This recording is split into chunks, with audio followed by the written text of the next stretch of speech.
Okay, so ladies and gentlemen, we will contact Maungo at the end of this. Make sure that she gets to share her piece. This is going to be our presentation today. So myself, Lawrence Bull, I'm a property investor, have been investing for the last 7 years. You might know me by my book, which is called Financial Freedom Through Property. And Maungo Dolo Machubeni is one of my close compadres, someone that I enjoy spending time with and enjoy relating with. And she's also an investor. She's been investing for the last 3 years. And what we'll do is once she gets online, we'll ask her a little bit about her journey. She started off at humble beginnings. She did 1 or 2 sourcing deals. And that's then when she upgraded. And now she's actually working on developments, which is quite exciting. Now I just need to make the slides a bit bigger. Sorry, I realized that. Okay. Fantastic. So this is the first starting slide that I just wanted us to get onto. It's not just about knowledge. It's about how you can turn that knowledge into action. Right? Because as the statement says, knowledge is not power. Knowledge is the potential of power. Who agrees with that, by the way? That you can learn everything that you need to learn about property.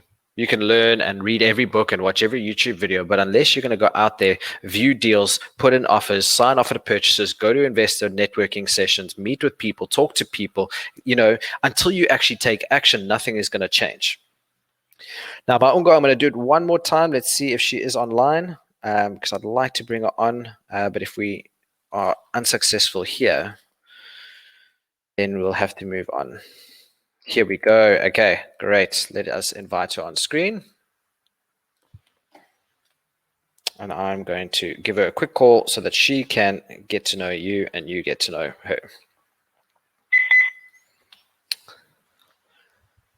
Okay. Now, while we're talking about action, here we go. Maungo Dolo Machubeni. How are you, my girl? I'm okay, and you, my friend? Good. I just wanted to. Yes, there we go. So I just wanted to spend a little bit of time getting you to introduce yourself to us on the call. You're obviously an expert when it comes to property investing, but before starting in property, where were you? What's your story? My story? Well, I've been working for government. So I'm a girl. I'm an ordinary girl. I'm an ordinary girl from the Vaal. I was born and raised in the Vaal. I'm now based in Johannesburg. And my property journey basically started when I was frustrated at work. So it was okay for some time, and then, the longer you spend in a place, then you realize that it compiles, and I basically had more months at the end of the month. So then I had my daughter. And my light bulb just, when you have children, and I know people always say, oh, children change your perspective, but children do change your perspective. So my little girl has been my why. For the longest time I had been working, but I was getting so frustrated that I couldn't take care of her the way I wanted to, and I couldn't provide the luxuries, not just the bare minimum, but actually give her a comfortable life. Yeah. Right? So, my God, I don't know if anyone knows this, that they used to call their so-called government employees the 25 to 1. So that means we get paid on the 21st. On the 1st, we're flat broke. Like, we're flat broke. So I would then avoid taking my daughter anywhere after the 1st, because if she goes to the chocolate aisle or to the toy aisle, we are just having a fit. So I take her either to the detergent aisle and then we get out of the store. Awesome. So my biggest inspiration, and I think things changed for me when my daughter was born, and I knew that I wanted to leave a legacy. And also I think more than anything, I wanted to change the narrative around what a legacy is for Black people, for a Black woman. That we don't just leave our kids dead, but we give them something that is much more something bigger than just this, that we can leave them with a legacy that they can remember us with. So my journey into property started then, and I was looking for an alternative income stream, right? And now tell me, Maungo, sorry, you were someone that didn't really have a lot of capital starting out, and you didn't really have that much access to bank finance. So can you just give the audience maybe a 2-minute intro as to how you were able to build a property portfolio without the bank's money? I think that is one thing. One of the reasons why a lot of us are here is to learn how to make money, but then we don't necessarily have the capital to invest, right? So, through my property journey, and I also had a coach as well, and I went through my training. I got training on how to do it and learned that I could start building a portfolio through sourcing, which is one of the strategies. And I think for me it worked because I had absolutely no money. I was in big debt, so I couldn't get back financing. That was a complete no. So I was introduced by my coach to a network of investors, a network of people who I sourced deals for. So and just quickly, what is the sourcing strategy? You've mentioned that as one of the strategies you employ in your property portfolio. For the people who are new to property, what does property and sourcing entail?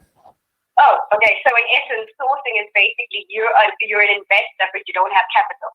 So you find the deals, you analyze the numbers, and then you give it to a person who might not necessarily have the time, but they do have capital to invest in. And people who've got money know, we all know that we want money to generate itself. So people would then invest in your deal that you put a proper proposal for, and you give it to them, and then you basically get a sourcing fee. So what I did is that I sourced a couple of deals before so that I could start building my portfolio as well as earn an active income at the same time. So what I did is that the capital that I was earning from my sourcing deal, that's then how I started to build and then later on invest in my own property deal with my capital. So it's basically just having the deal and then taking an investor, having a deal, putting them together and getting a sourcing fee. Okay, so you're essentially earning, we could call it a commission of bringing together an investor and a buyer and making whatever the difference is between that. So no capital from your side, but a great way in which you can start building some capital to reinvest. Absolutely. And also, let me just share something with you. The beauty about sourcing is that you don't just have to, charge one fee for sourcing. You look at the deal, you're familiar with the deal. So if it's a deal that has a lot of research in it, you can also charge like a project management fee that you are going to personally oversee the renovation. So that's also another added thing that you can do as part of sourcing, which I thought was for me, when I learned that, it was a great way to also earn additional capital outside of just the sourcing fee. Okay, fantastic. And now I hear that you're busy working on a development. Is that correct? Oh my goodness. This is so exciting because I think, early, we always think that development, especially big residential developments, are for people that have been investing in a long time. But one thing I've learned, which is such a great thing, is that through your property journey and with the training, you're able to have a foresight of what a piece of land, or not even just a piece of land, but what another property can do. So for me, development was something that I bumped into that I wasn't necessarily looking for at the time. But then when I saw the viability, that's how I got into the development. It's along the West Rand. We still are at the initial stage of the development, but it's an absolutely exciting process. Difficult, but rewarding. I know it will be rewarding. Yeah, you see, and I think what's nice about Maungo is she's the perfect description of starting small and building it up. She started investing 3 years ago. She did a couple of sourcing deals, so finding an investor, finding a good deal, bringing them together, taking a commission, and slowly building up her capital pot until she got to a point where she could invest that into a flip, do a couple of flips, and now she's even looking at a development. And I mean, I'm not sure if it's fair to say, but it's in the 100 million rand development size. Is that correct? Yes, it's actually a very big development. I'm just going to kind of throw it out. I'm not going to divulge it. It's still at very tender stages. But it's a development based on mobile containers. So basically building residential accommodation out of mobile shipping containers. Yes. So it's on a piece of land that we have acquired, and the process is, we think it's daunting, but when you've got the education as well as you've got the mentorship, which is absolutely incredible, because that's how it came to me through my mentors, that I could actually use this piece of land. It's a very big deal. Mobile shipping containers, which is currently at this point in South Africa, people are looking into it. One of the things that inspired it, if I can just add on, is there's a hotel in the West Rand of Johannesburg that is made of mobile shipping containers. So the idea sparked with the correct knowledge, the training, the mentorship, the network. You've got a lot of foresight. Awesome, awesome. So just one more question from my side, Maungo, and then we'll get into the actual education of this webinar. What is your one tip for, someone who's just joined this call? They haven't really invested before, but they're eager in building some wealth and they're looking at another income stream. What would your one bit of advice for someone starting out be on how they can get started? Give fear the middle finger. Anything, no, really, give fear the middle finger because the fear is there, right? So we don't go into this thinking that we've got it all figured out. But at some point, the reason why we are here and we've got everyone joining us is because people have decided to take their financial freedom into their own hands. So give fear the middle finger. For me, importantly, the correct training. Cannot do it out of, at the top of your head. If you know nothing, get the training, get the mentorship. Don't do it alone because it hurts when it goes wrong. But you know that with a network of people who know what it is that they're doing, experts, with your teams, that you will absolutely, learn along as you go. You can make a success. But if you don't tap out and if you don't get to the middle finger, you're not going to do anything. So, yeah. 100%. Maungo, thank you so much. What I'm going to do is I'm going to cancel the call now. You're obviously going to stay online with us. And at the end of this webinar, we're going to answer a couple of questions together. Okay, thanks. Absolutely. Okay, great, guys. So thanks, Maungo, for that nice introduction. We are now going to go into the educational portion of this webinar. So I'm just going to share my screen here. And fantastic. So we're going to get started. That was a great introduction from Maungo. Thanks. Okay. So the theme of today's workshop is all about how to buy an investment property when the bank won't give you a bond. So we need to look at alternative opportunities to raise finance so that we can do deals, because property is expensive and property requires money. It doesn't always have to be your money. So in tonight's webinar, we're going to look at 4 strategies that require zero financing from the bank. I'm going to take you through the rent to buy, rent to rent, seller financing, and then installment sale agreement. Now, these are quite, some of them are quite advanced strategies, and you might not start right there. You might have to build yourself up by doing a couple of smaller things. You might want to start with your sourcing business first.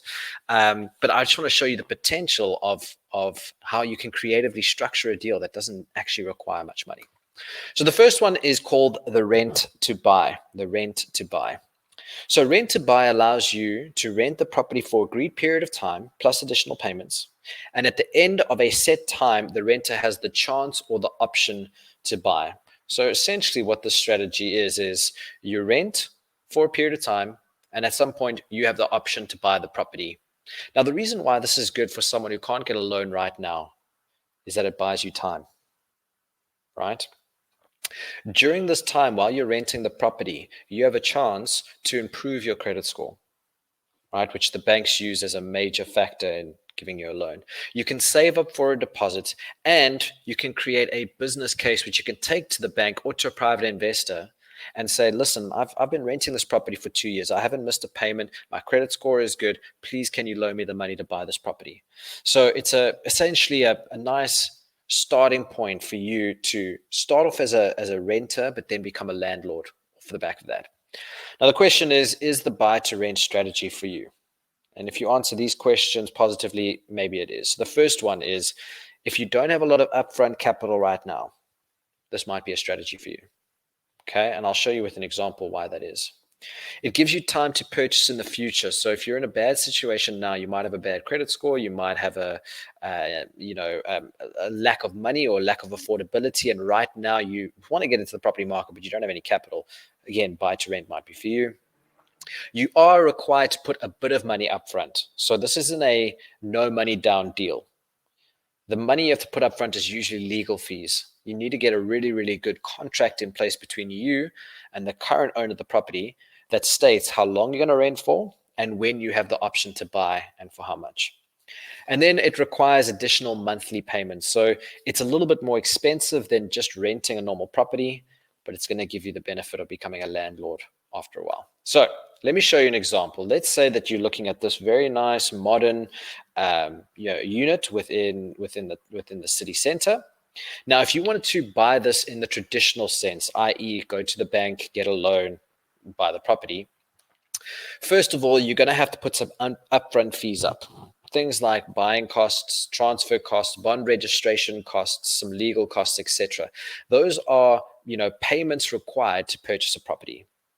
And let's say you've agreed now R1 million purchase price for this property. That means the money you need for this deal are those two combined. So that's R1,050,000 to buy this property, which is a lot of money, and if you don't have access to the bank, how are you going to do it, right? So if you do go through the bank, you have to pay a monthly bond, a mortgage fee that goes to the bank every single month to pay off the capital and the interest. It would probably be a 20-year period, and that would be your total capital requirements. Now, for most people, this just seems impossible. How am I supposed to find R1 million? How am I going to get the bank to loan me money? If you wanted to go to the buy-to-rent alternative, here's where the power is. One, the upfront fees are a lot less. You don't need to buy bond registration costs or pay bond registration costs or transfer costs or buying costs because you're not buying the property yet. You're delaying that cost to a later point in time when you've saved up, when you've got a better credit score. The agreed price will stay the same. Now, let's imagine that you've decided a monthly rental in your terms and conditions with the owner. You've said, I'll pay you 15,000 rand. 10,000 goes towards my rent, but the other 5,000 goes towards chipping off the capital amount from the property. Remember, it's R1 million deal, which most people won't be able to afford. But let's say you can slowly eat the elephant one bite at a time. Take 5,000 rand off every single month. That's what this agreement is saying. Let's say the lease term, you decide you're gonna do it over 5 years. So for 5 years, you're gonna pay a monthly rental of 15,000. By the end of the 5 years, you can purchase the property then for 700,000 rand because you've paid off already a portion of the property while renting it. The thing is, you're already renting right now. Most people are renting, or maybe they live in their own house. So instead of just paying the rent, maybe you can get into an agreement with the landlord that says, I'll pay a little bit extra every month, and then after 5 years, I have the option to buy. You see, just being a renter now doesn't mean you can't be a landlord in a few years' time. So I think the buy-to-rent strategy is something that I don't necessarily teach or advocate. I haven't done this deal myself, but I think it's good for somebody wanting to start out. Don't see yourself as a tenant. See yourself as a landlord in process. Now, this is a company. First of all, I just want to make it clear that I don't endorse this company. I have never bought any services from them. I have no affiliation to them. This is just a company that I know that specializes in the rent-to-buy model. It's something I don't specialize in. We at My Property App, we don't specialize in it. This is a company that does. I'm not endorsing them, but go check it out. If you want to learn more, I'm sure they've got education and workshops and all kinds of stuff for you that you can go have a look at. Okay, my last bit of disclaimer here is always analyze the deal yourself. Sometimes these companies do try and sell you deals or give you deals. I always think it's better to teach a man to fish than to buy him fish because he'll be able to fish for the rest of his life. Same principle here. So that's the rent to buy strategy. Pretty simple, maybe something that you haven't thought of, and hopefully it's triggered some ideas. The next is the rent to rent model. Now, I have spoken about rent to rent before. And I know a lot of people are very interested in this concept because it's the cash flow cow that requires almost zero money, which is very exciting. So let me explain just simply how it works with a quick story. Let's say that you've got here yourself, you're looking to invest in student accommodation. Now, what you could do is you could find a landlord, let's say in an area close to a university, let's say Brixton, which is close to the University of Johannesburg. You can go and find an owner that's got a nice 5-bedroom house like the one you're seeing there. And you can agree to rent from that person 10,000 rand. So it costs you 10,000 rand to rent his 5-bedroom house in an area close to student accommodation.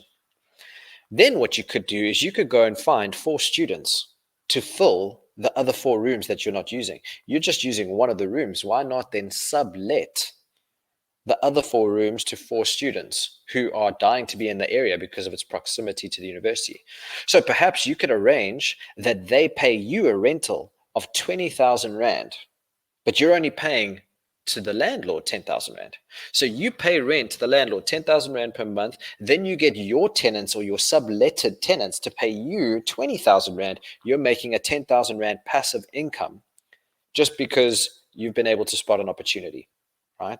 Now that's just the concept. There's a lot that's a lot more difficult than what I'm explaining, and there's a lot of legalities that you have to be aware of. You have to, in your lease agreement, make sure that the landlord is aware that you're subletting. You have to take over all the costs associated to managing and maintaining the property. So there are some things you have to factor in. But I just wanted to show you the concept of rent from someone, sublet to other people, make sure that what you're subletting is greater, the rental is greater than what you're renting for, and you can make that cash flow. So is the rent for you? First of all, you will need a minimum of 2 months rent deposit. So if we use the example of the previous property, you would have to put at least 20,000 Rand down, which is 2 months worth of rent as a deposit. That is a minimum. So you do need a little bit of upfront capital. The landlord must be aware of the subletting. Please, please, please. This needs to be in a contract and it needs to be signed. Both of you need to be aware that this is happening. It's hard to find and takes time. That is the only problem with this strategy, is once you find it, it's a no-brainer. But how are you going to find someone who's willing to rent out their property to you for 10,000, but they could potentially rent it out to somebody else for 20,000?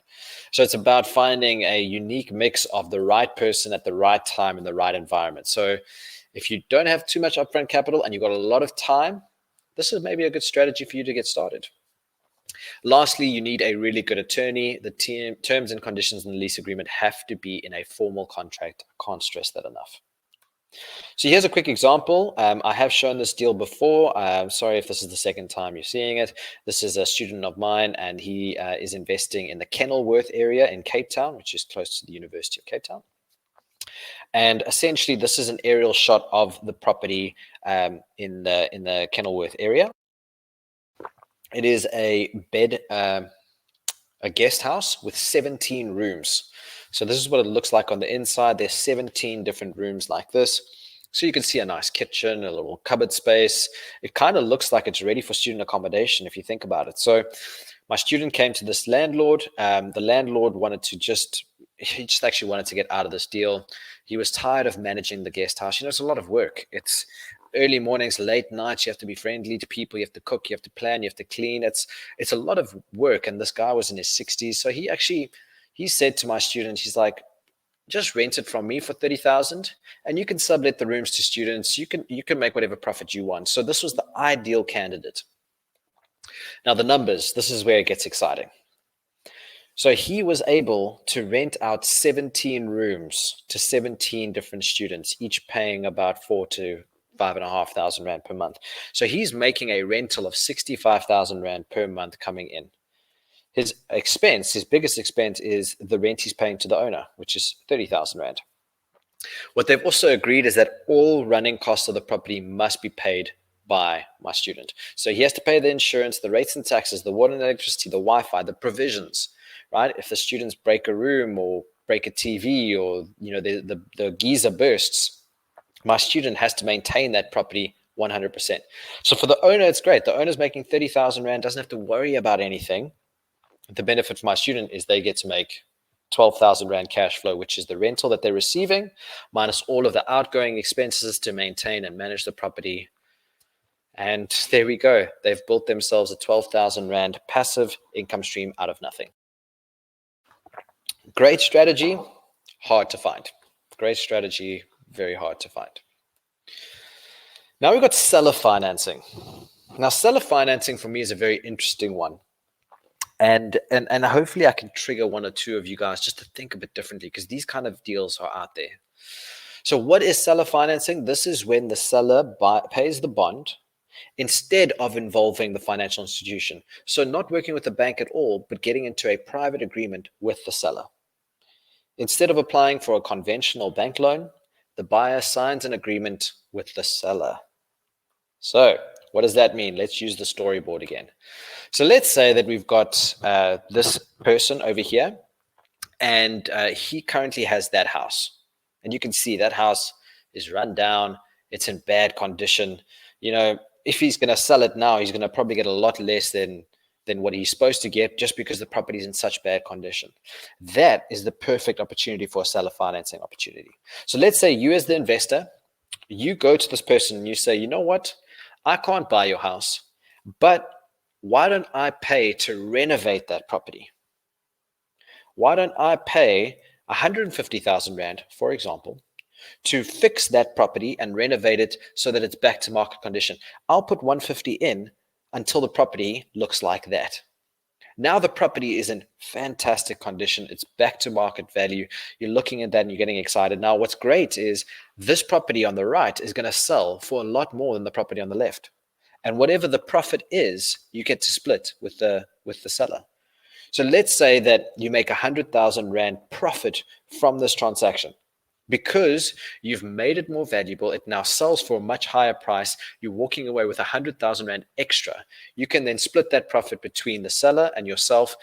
All you have to do now is you have to find 150,000 Rand, right? Which you can maybe use with an investor, go on a 6-month term on favorable interest rates. So now you can start, trying to hustle, going to networking events, spending time, finding investors. This is the opportunity, ladies and gentlemen. So very simply, you find a person with a distressed house, you pay for the renovation, bring it back to market value, you sell it at a much higher price because it's at market value. Whatever the difference is between what the person was going to sell it for versus what it's selling for now is the profit, and you make that yourself. And it's a win-win situation. That's what I love about this strategy. The seller wins because they're going to make more out of the sale, right? You win because you don't need to buy the property to make the profit. You only have to pay for the renovations. The only costs are the legal contracts and the renovation costs. So let me show you, first of all, this is very, very important. One of the biggest risks in this property is not having a good contract. You don't want to be in that situation where you pay 150,000 Rand to renovate someone's property, and then they sell that property and they exclude you from the deal. Right? So you need to make sure that you have a very strong and very healthy contract in place. I would only recommend that you try this strategy with people you are intimately close with and intimately trust. Okay. So let me show you an example. This is also a student of ours. It's a girl who lives in the Johannesburg West area, and she wanted to help her dad who owned the property. And this was the perfect seller financing example. So the asking price of the property was 650. That's kind of a bit below market value, but also the dad didn't look after the property. It was in really, really bad condition. So the max he could have gotten was 650. So my student decided to get into an agreement with her dad. So she didn't buy the property. She just said, Dad, I'll pay for the renovations. Let's make more money together. Now, she only renovated it for 38,500. That was her cost of materials. Luckily, she is dating a builder, and he did everything, all the labor for free. He was actually just a partner of the deal. So he's going to get paid his labor cost off the profits of the deal. So she only spent 38,000 Rand to renovate this property and bring it back to market condition. She spent about 19,000 Rand putting together a really tight contract because she was going into business with her dad. She wanted to make sure that everything was legal. And because of that renovation cost, just the 38,000 bumped up the market value by 200,000 Rand. Now that, ladies and gentlemen, is the power, because the profit, the additional profit now is 141,000, which can be shared equally between the dad, the daughter, and her boyfriend. So, I mean, is there an opportunity maybe for someone that you know, a friend, family member, a cousin who's got a rundown property that's going to sell for below market value, but you could go in there, help them renovate it, push the value up, and make some profit? Maybe that's a quick win that you could get into investing into property. So that's seller financing. Again, great opportunity, great example of the power of seeing opportunities to add value. And I always say this in the webinars, is that you cannot make more money without adding more value. So if you want to be successful in property, you have to find run down bad properties, people that are struggling, and help them out of the situation. The installment sale agreement. Now, that might sound fancy, but really it's something that we're very used to already. The installment sale agreement is what most agreements are when purchasing a car. right? So you get into, let's call it a 5-year agreement, where every month you pay an installment of the car, and after 5 years, you've paid off every installment, and essentially you own the property, own the car. So it's very similar to getting a loan from the bank, actually, where you're paying an installment or a bond repayment every single month. So the installment sale agreement is an agreement between a seller and a purchaser, where the parties agree for the purchase price of a property to be paid to the seller in more than 2 installments. So an installment sale agreement could be, let's say you're buying a property that's 100,000 Rand. You could pay 100,000 Rand now and 100,000 Rand in 5 years' time. Those are your 2 installments, and you've paid for the property. Or you could maybe you could maybe arrange that you're going to pay 1,000 Rand per month until you reach 200,000 Rand, and that's how long it takes you to pay off each installment. So you can start to see, again, you can work directly with the seller, and you can say, listen, I want to buy this property. I'm happy to rent and then buy. Let's get into an installment sale agreement where every month I pay 1,500 Rand towards buying the property, and once I reach whatever the purchase price is, I then take ownership of that property. Simple as is. Now, what's important to note with an installment sale agreement is you have to know the parameters, and you have to work within and around these parameters in order for it to be a successful deal. So, 3 parameters: amount, interest rate, period. Amount, interest rate, period. Now, let's say that the amount is 1 million Rand, your interest rate is 9%, and your period can be anything between 2, 5, 15, 20 years. Right, so we're saying now we're going to pay an installment fee of X amount per month, and we're going to see how long it will take us to pay between 2 to 20 years. Now, let's say that we opt for the 2-year period. So we need to pay off 1 million Rand at a 9% interest rate over 2 years. That means every single month we have to put 45,000 Rand into the property. That's crazy. Most people can't afford that. So we might need to extend the period. If we make it now 5 years, it's a 20,000 Rand per month payment. Again, a little bit too expensive for what we're looking for. So perhaps we have to push our installment over to a 15-year period, which means we're paying 10,000 Rand per month, or over a 20-year period, you're looking at just under 9,000 Rand. Now you can start to see this starts to look very much like getting a home loan from the bank. And I guess to a large extent it is. You're essentially getting into agreement with someone that says, I can't pay everything up front now, but what I can do is I can pay you X amount every month until I reach whatever that agreed price is that we wanted to reach. So let me show you an example of this. I've gotten into an installment sale agreement with a private investor.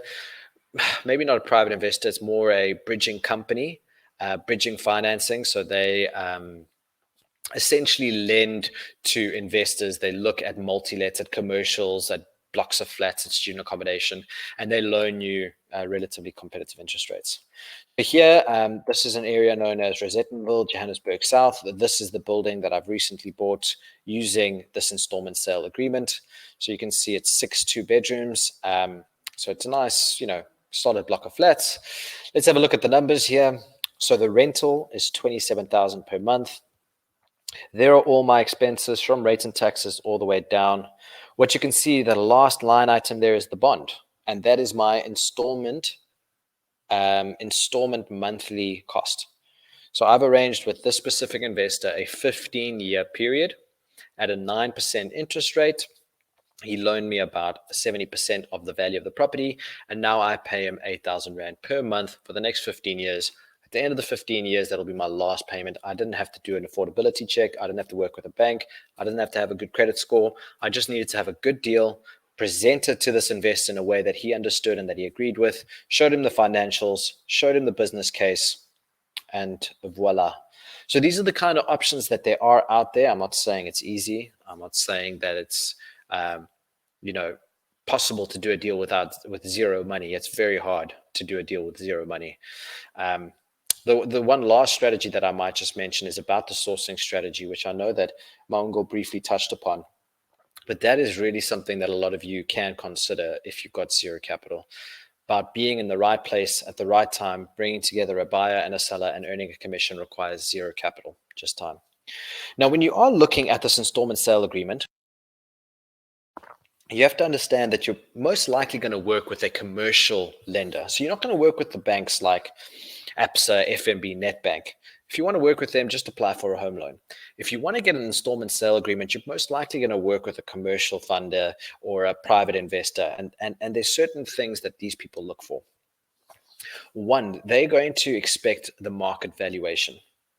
So when I bought this block of 6 flats, it was on the market for about 2 million. I was able to buy it at 1.3 million. Now I could go to my investor and say, look, I've got a signed offer to purchase for 1.3 million. I've also got Lightstone, Windeed, and another estate agent's valuation here that the value of the property is actually 2 million. So not only have I bought at a massive discount, there's a lot of equity in this deal. So now the investor's starting to see his risk decline over time because I've proven the value of the property. I've proven the discount that I've gotten it at. So that's an important thing. The cash flow statement. So that previous slide where I showed you the rental minus the expenses is basically showing the investor or the person I'm trying to raise money from that this is a business case worth investing in. You know, it's a business that's got more income than expenses. It's going to run a profit. I can easily afford to pay you back. So the affordability of the deal is really good. And then finally, structure and security. You want to be investing in a company, PTY Limited. You want to make sure that, you know, there's some good legal agreements in place between the two people, between the lender and, of course, yourself.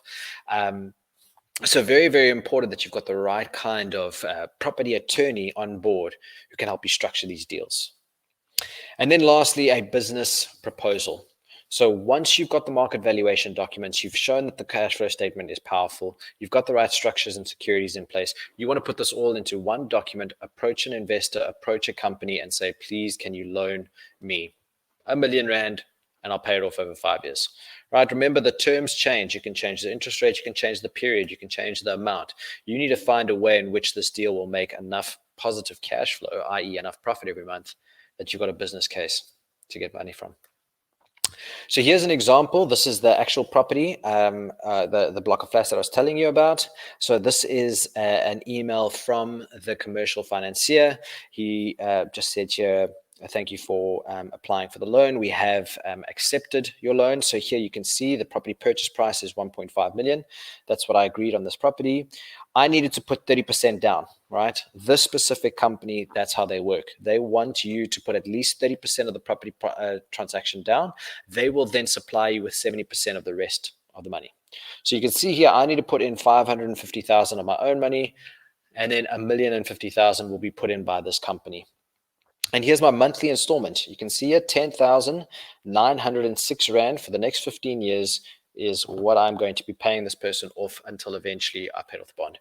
Also, this was at an interest rate of 11%. It's now sitting at like 8%. So my monthly installment's only about 8,000. So great for me. But here's just an example of how you don't need to go to your traditional banks. You can go to these other commercial banks that look at the deal. They don't look at you. They don't look at your salary or your money in the bank. They look at how good is this business opportunity and I want to invest in this business. So that's the installment sale agreement. Really simple, really powerful. Yeah. Finally, wealth tip number 3, reinvest your profits.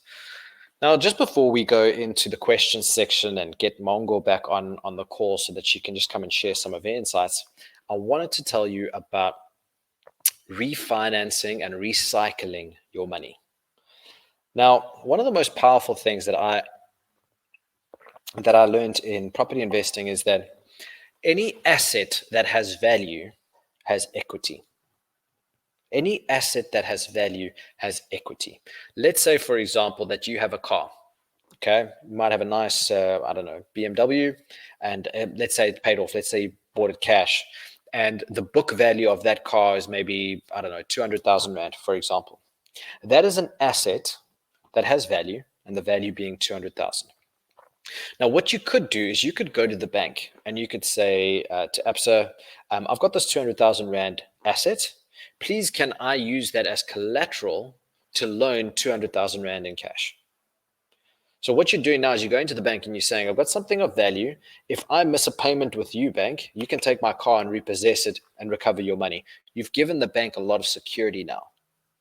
What you're doing is you're taking your asset that is sitting on 200,000 Rand and you're extracting that 200,000 Rand out. So now your car has a loan. Obviously, your car is now, costing you money every month in terms of a monthly installment. But you've bought yourself 200,000 Rand, which you can then throw into a property deal. Maybe that seller financing opportunity, renovate a property, make another additional 100,000 Rand. Now you've taken the 200,000 Rand from your car, you've put it into a property. That property has made you 100,000 Rand profit. So you put the 200,000 back into your car and you've still got this 100,000 Rand profit. And then you throw it into the next deal. Again, recycle the money, get some money out. Let's say you've got a property and the property's paid off. I would say if you've got a great deal on the table, why don't you take that property to the bank and say, I'd like to put this property up for collateral. My property is worth R1 million. Can you loan me R1 million against that property? You get the R1 million and then you go and buy 2 or 3 rentals in Berea, and you start making a good cash flow. You start making a lot of rental income.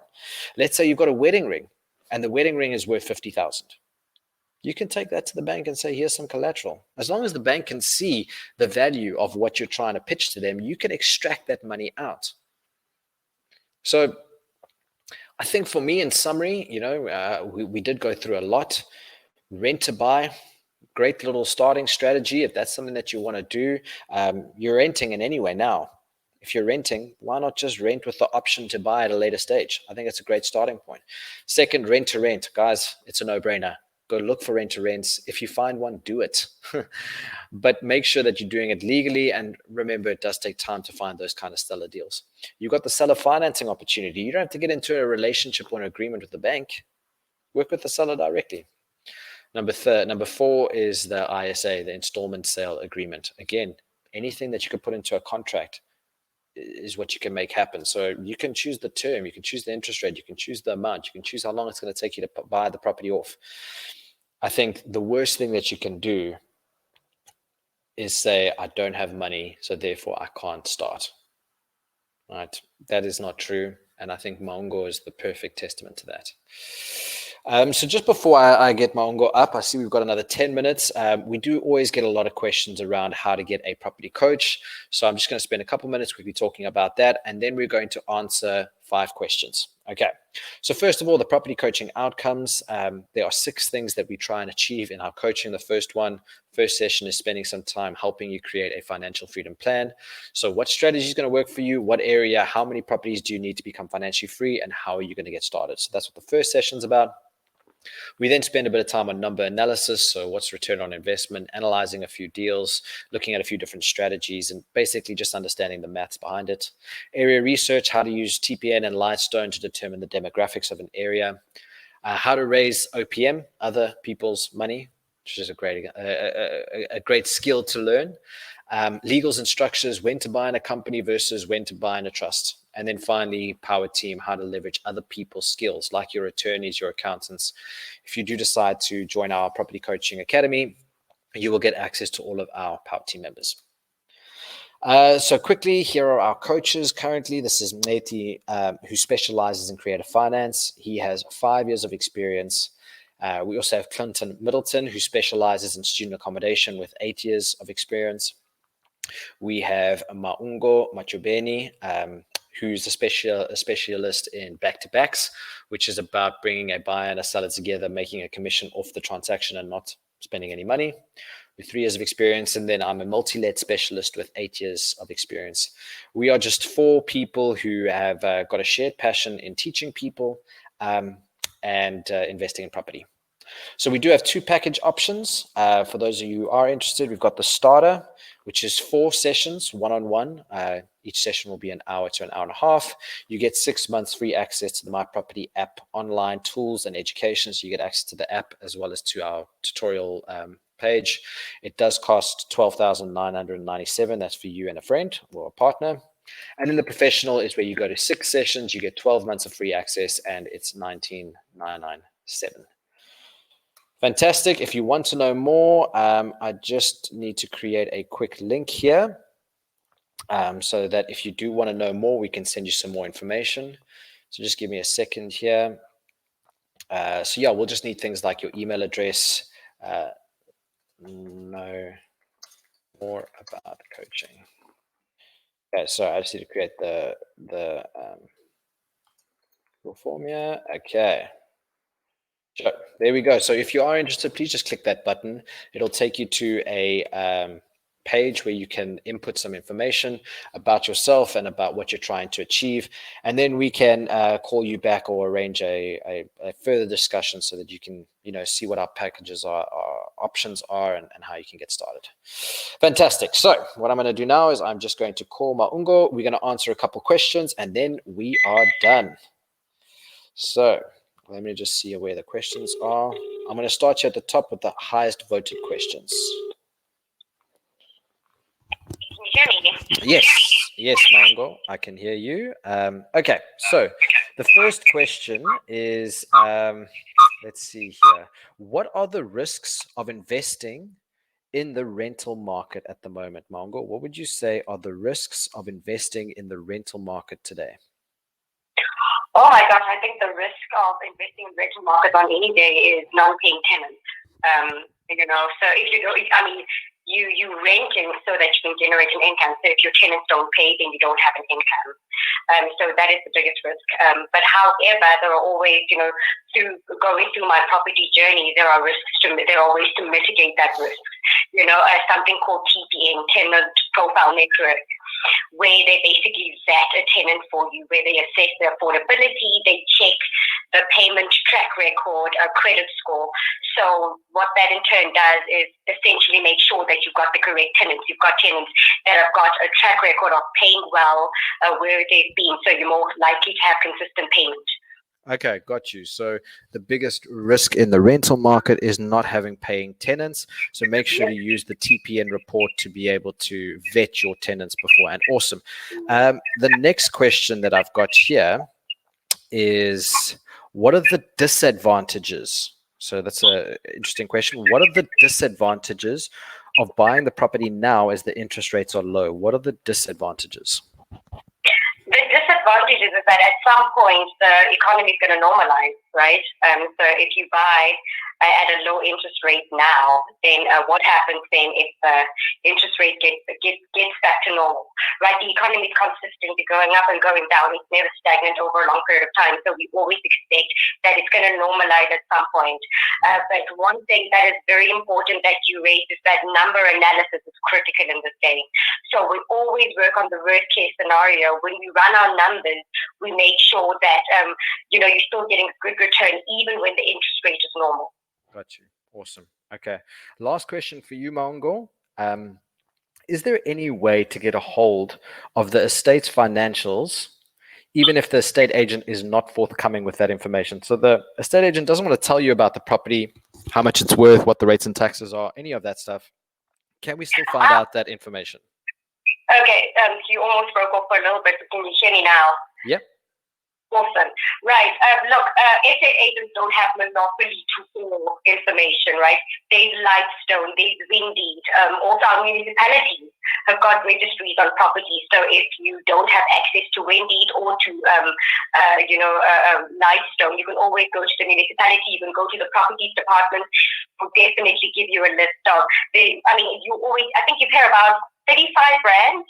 I think with Joburg Metro, you pay about 35 brands to basically get a report on a particular property. So it's not just one estate agent. And also, when you start, you don't contact one estate agent. Make sure that you've got area experts. So compare. Make sure that you've got 2 or 3 estate agents that you would be able to basically kind of extract information from, especially on a property. Awesome. So just in summary, we can get that information, use a tool like Lightstone or Windeed, get some comparables from other estate agents. Awesome, Maungo. I'm going to just answer 2 or 3 questions now myself, and then we are going to call this session a success. Can you just maybe share, I don't know, just a closing remark, your kind of final words of wisdom to the audience? Wow. Words of wisdom and property. Yeah. Get the right education. This is a daunting game. Property is not get quick rich. So you are not signing. You're not getting your training today. Tomorrow, signing an offer to purchase. Then next day, cracking on your deal. tenacity, the right education. And I know I did say it in the beginning that you were my coach, and when I started, I would pester you all the time with every deal. But I love how you got me where I am now, and you were there every single deal. So the right coach, the right knowledge, the right network. Also, how do you, we plug our students into the network, and this is something that you used to do with us, where you got us into a particular room and your students, and we network not just with us as students, but also you'd link us up with other investors, which is absolutely incredible. And it's extremely important for your journey, especially for people that are starting out with no money. 100%. Awesome, Maungo. It's been an absolute pleasure and an honor to have you on the call. Thank you for gracing us with your presence. Thank you for having me. Okay, cool. I'm just going to answer a couple more questions. I see there's 2 or 3 questions that have gotten a lot of votes on being answered. The first one here is by: how can a varsity student buy property or invest in, and how much startup capital does he or she need? So for that person, I think the best opportunity you have is the rent-to-rent strategy. Find a nice big property that's close to where you are currently going to university, and get into an agreement with the landlord and say, listen, I'll manage your property. Let's say they've got 7 rooms. I'll manage all 7 tenants. All that I want is 500 Rand per tenant as my management fee. As I'll go and find the tenant. I will vet them. I'll make sure that they get paid or they pay me. If they don't pay, I'll evict them. So maybe you can do that. Maybe you don't have to buy a property. You can just start the subletting or renting or managing other people's portfolios and slowly but surely getting into the market. Let's see here, how to buy a property when the bank won't give you a bond. So I kind of feel like we did answer that throughout the presentation. What are the red flags to look out for when buying from an insolvent and deceased estate? So Cindy, that's a great question. I think the key thing is all about the details. You want to know what the outstanding rates and taxes are, what the outstanding bond is, what the what structure it's in. Was it is it within a company? Is it a personal name? Is it a trust? All of these have different factors. The challenge with insolvency and deceased estates is there's usually an attorney that is managing or administrating the process. So you only go as quickly as that person is willing to go. So the red flags, really make sure that you know the details, you know what the rates and taxes outstandings are, you know what the bond outstanding, you know what their reason for or what the structure is within what they purchased. I think that's very important. Okay, 2 more questions. When it comes to student accommodation, is there something called a saturated market? Yeah, so I think saturated market means that there is no more opportunities. There's too much supply, not enough demand. That's what saturation means. So if you look at the South African student accommodation market, it's definitely not saturated at all. There are probably about 300,000 to about 800,000 beds short in South Africa's student accommodation market alone. So that means there's a massive demand. There are, let's call it 800,000 students looking for accommodation. There's not nearly enough of accommodation to fulfill that need. So right now, student accommodation, in my opinion, is probably the hottest topic in terms of where to invest now. Okay, last one. Good evening. I wanted to ask about building student accommodation. What do you need to qualify, and can you assist me doing that? So I'm assuming here you're talking about developments. So it's not just about buying a ready-made house and renting it out to students, but rather buying land, developing it, and then renting it out to students. What I can say is that if you're starting out on your property journey, you want to start low risk and you want to start small. So maybe start with a rent-to-rent deal, or maybe buy an already used student accommodation.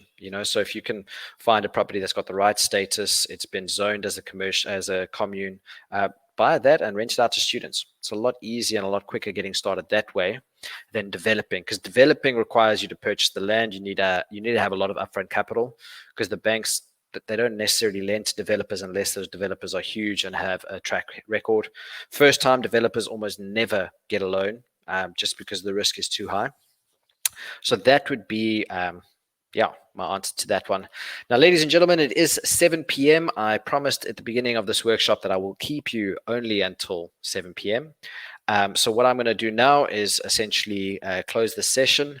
I still have about 16 questions here. And what I'm going to do after we end is I will answer every single question. You can then come back into this application and answer and listen to my answer at any point during during the next couple of days. So I just wanted to make sure to get you out at 7 p.m. It's only fair. You guys have given us your time. We want to make sure that you're getting the value, but also getting home to enjoy time with your families. So another big shout out and big thank you to Maungo Dolo Machubeni. Thank you so much for being with us, girl, and thank you for being an inspiration and, you know, a leader in the property space and helping others believe that they can do it. And for everybody that joined tonight, thank you so much for being here. And until next time, happy investing.